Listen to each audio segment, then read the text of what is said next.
अब मीडिया बंधुओं का मूवमेंट कल्कि की तरफ से, लीगल सेल की तरफ से हार्दिक अभिनंदन करता हूँ। आप लोगों का शुक्रिया कि आप लोग आज हमारी प्रेस कॉन्फ्रेंस में आए। तो आज का मुद्दा है जो increasing incident of domestic violence against the woman code, ये हमारा मुद्दा है। और इसमें सर्टन इंसिडेंट्स हम लोग हाईलाइट करेंगे, जिसके तहत आप लोगों को बताया जाएगा कि जम्मू में ऐसा क्या हो रहा है। तो फर्स्ट ऑफ ऑल, एक तो रिसेंट इंसिडेंट है, ये लड़की है एक, ये मूवमेंट कल्कि के पास आई है। तो इस लड़की को इसके ससुराल वालों ने घर से निकाल दिया। इसकी 3 माइनस बेटी है और इसको घर के अंदर घुसने नहीं दिया जा रहा ससुराल वालों की तरफ से। तो ये बेचारी दर-बदर हो रही है। एक बेटी इसकी सबसे जो यंगेस्ट बेटी है वो इस समय एसएमजीएस हॉस्पिटल में एडमिट है and nobody is caring for that child. तो ये फाइनेंशियली भी इतनी साउंड नहीं है। She is working as an domestic help in different houses, 4-5 घरों में काम करती है और वहाँ से पैसा कमाकर अपने बच्चों का पेट पाल रही है, बच्चों को पढ़ा रही है। तो डिस्पाइट कि ये कोर्ट लॉ में प्रोविजन है कि जो बच्ची का अगर हस्बैंड के साथ कोई केस भी चल रहा है, तो डोमेस्टिक वायलेंस का चल रहा है, तो उसको डोमेस्टिक वायलेंस में उसको शुरू से ही इंटरम रिलीफ भी देना है और साथ में she has a right to live in her matrimonial house also. तो वो राइट भी से मिलना चाहिए, लेकिन बदकिस्मती से इसके घर वाले, इसके ससुराल वाले इसको घर के अंदर नहीं घुसने दे रहे। तो she has come to movement कल्कि and we have taken up her case, we have filed an complaint before the women cells also. और देखते हैं, आज इसको फिर बुलाया गया, इसके हस्बैंड को भी बुलाया गया। Let us see the things will have. तो नंबर 2 है, ये हमारे पास हम भाई साहब हैं और ये इनकी मिसेज है। तो इनकी बेटी जो थी वो एक माइनर थी और साथ में मेंटली डिस्टर्ब थी। तो उसका रेप किया गया 2020 में। और इन्वेस्टिगेशन हम कोर्ट के उसमें नहीं जाएंगे कि कोर्ट में क्या हुआ। कोर्ट में मैं वो भी बताना चाहूँगा कि कोर्ट ने उसे पिछले दिनों, अभी 15 दिन पहले, उस अक्यूज को अक्विट कर दिया गया। और हम कोर्ट के उस पर वर्डिक्ट पे नहीं जाएंगे, ना ही हम प्रोसिक्यूशन के बारे में कहेंगे, लेकिन हम लोग ये कहेंगे कि क्योंकि this was the failure of the investigating agency, ऐसे ढंग से इन्वेस्टिगेशन की गई, कोर्ट के सामने ऐसे सबूत नहीं रखे गए ताकि उसको साबित किया जा सके कि उसके साथ she was a minor and she has been raped by the accused. उसी बात का बेनिफिट मिला उस अक्यूज्ड को and he has been acquitted. Or we strongly condemn this thing that investigatory agency takes it very casually। और साथ में जैसे डाउन ट्रोडन फैमिली है जिनके पास पैसा नहीं है खर्चने को, उनका केस वो कैजुअली लेते हैं और उसमें उन्होंने इस ढंग से फॉल्टी इन्वेस्टिगेशन की कि इनकी बेटी को इंसाफ नहीं मिल सका। और मोर ओवर सबसे बड़ी बात है कि बच्ची जो थी, despite a mentally unstable condition, she was not able to take the shock and she has expired in between before the completion of the trial itself। उस बेटी को, जो कि एक माइनर थी, एक मेंटली डिस्टर्ब थी, she was deaf and dumb also and she died also। और शॉक के कारण वो बच्ची मर भी गई और उस बच्ची को इंसाफ नहीं मिला।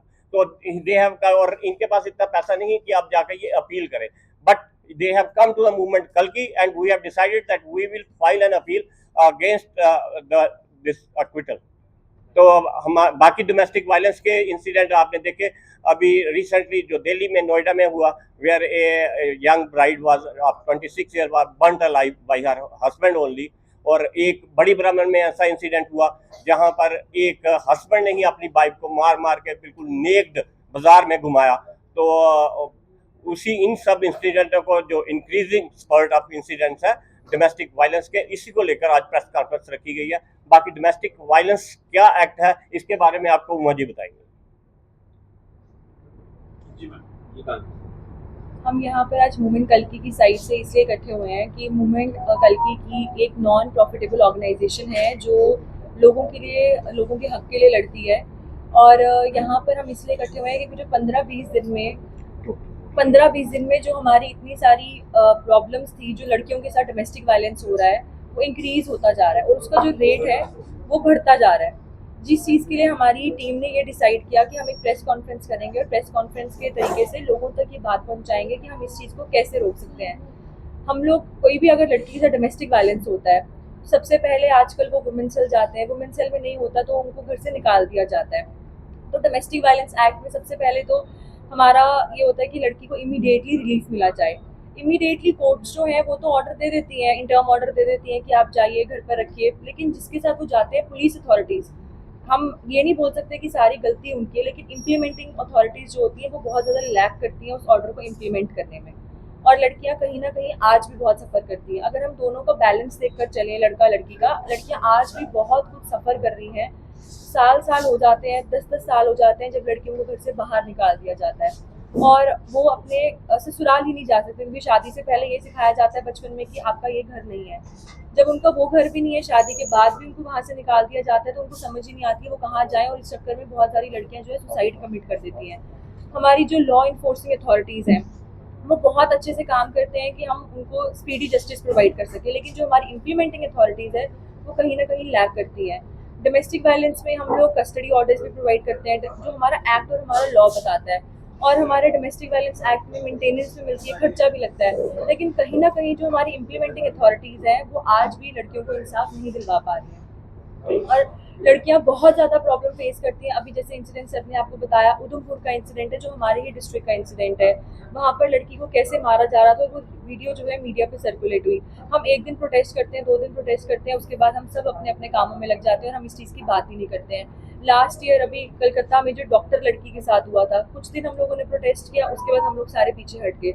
हमारी इम्प्लीमेंटिंग अथॉरिटीज़ कैसी हैं, लड़कियां कितना सफ़र कर रही हैं, कैसे सफ़र कर रही है, बिकॉज एक छत तो हर किसी का हक है, लेकिन जब लड़कियों को ससुराल से निकाल दिया जाता है, उनको घर ही नहीं दिया जाता, उनको उनके बच्चों से छीन लिया जाता है, उनको मेंटेनेंस नहीं दी जाती और उनको ऐसे ट्रीट किया जाता है कि जैसे हम आपको कुछ बेगर्स की तरह दे रहे हैं, जो कि उनका हक है, जो कानून ने भी हक दिया और लीगली और मॉरली भी उनको हक दिया है। हमारे सनातन धर्म में लड़कियों का बहुत मान सम्मान है, लेकिन हम इस चीज़ के सपोर्ट कर रहे हैं कि लड़कियां एक तो आजकल चुप करके नहीं बैठती हैं, कुछ भी उनके साथ गलत हो रहा है तो लड़कियां एजुकेटेड है, वो आवाज़ उठाती हैं, जहाँ लड़कियां आवाज़ उठाती हैं उनको दबाने की कोशिश की जाती है। जैसे अब लड़कियां को ससुराल से निकाल दिया जाता है या अपने घर से भी निकाल दिया जाता है, उनके पास हक होता है कि वो कोर्ट में जाके अप्रोच कर सकते हैं और अपना एक ऑर्डर ले सकते हैं शेयर हाउस होल्ड अकोमोडेशन का, जहाँ वो जाके ससुराल में रह सकते हैं। लेकिन ससुराल वाले बोलते हैं अगर लड़की हमारे घर आएगी हमें खतरा है उस चीज़ का। हमें आज तक ये समझ नहीं आया कि उस लड़की से आपको क्या खतरा हो सकता है।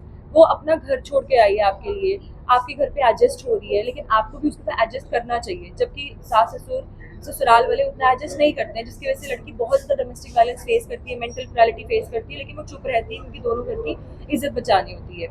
और आज भी लड़कियों के सर पे छत नहीं है, वो अपने मायके रहती हैं और उनको वहाँ से भी टॉर्चर फेस करना पड़ता है क्योंकि उनकी शादी हो चुकी है।